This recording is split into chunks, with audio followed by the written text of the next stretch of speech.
So andito tayo ngayon sa garage natin, no. Andito si Porechi Banana para ayusin ng ating Cafe 150. May nag-loose kasi dito na kung ano man yan sa brake para maayos na. Kasi pag ano, ayan, no. Loose siya, loose. Kailangan ayusin. Wait lang natin siya.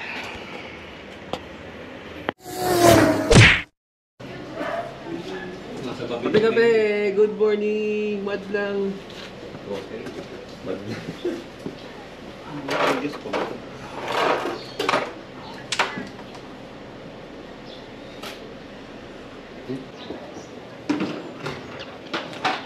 Ano siya, napilipit?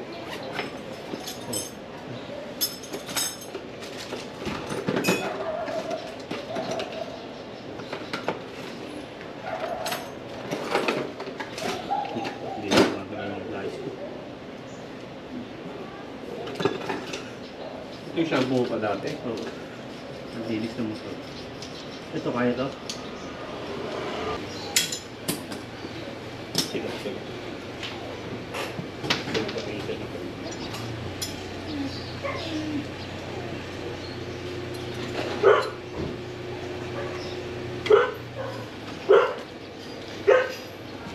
Hindi naman pwede na.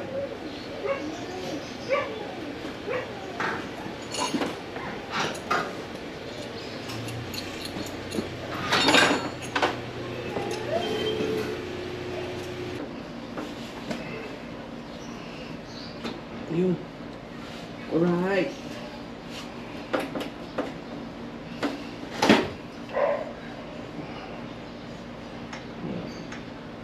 Okay na yarn.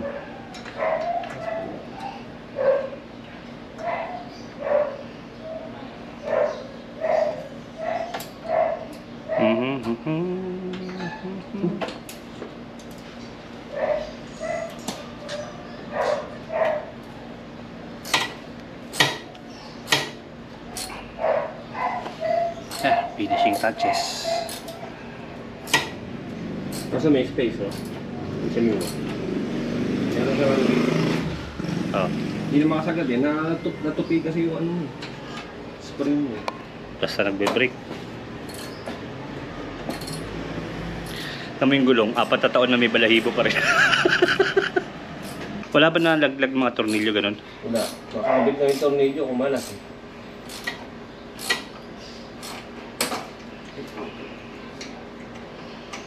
Ito, inaayos na yung sa foot brake na nasira noon. Ay, natanggal pala. Na-dislocate. Dislocate na eh.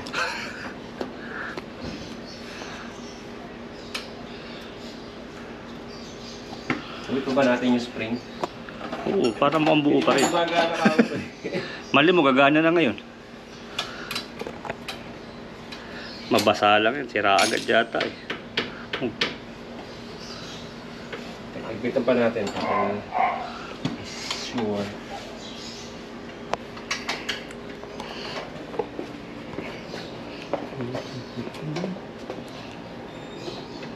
Hindi kita yung ginagawa eh.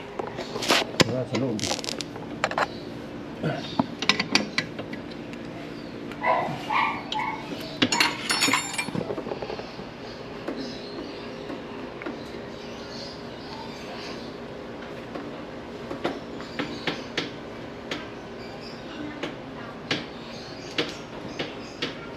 Kung natin susi.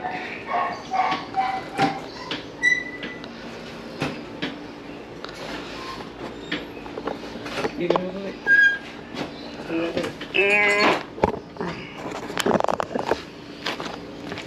Ang hinit.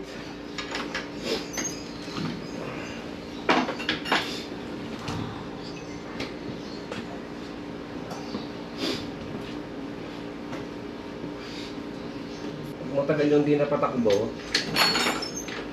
badsakan nyo muna. Yan.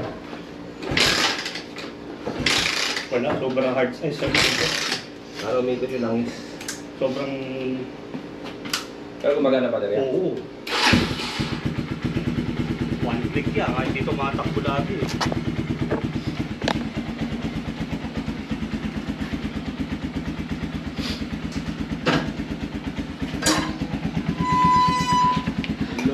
si Kape. May break na ulit. Ito pa kan. Sisipay sa unang ano mo pag malamig pa. Sa taas. Ulit. Pinutukan ko na. Oo nga ano.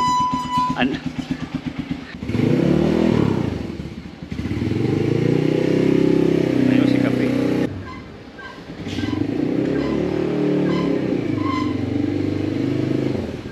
Sirahan ba ni Bella mo? Ha? Sirahan ba ni Bella? Paano sira? Yung ball race ito sirahan. Ball race bearing. Ano yun? Ito. Paano sira? Yung mararamdaman pag lumiliko ka. Ano? Parang kumakabig siya. Niluwag ganyan dati. Sira na yan. Ito ba? Uy. Ulit.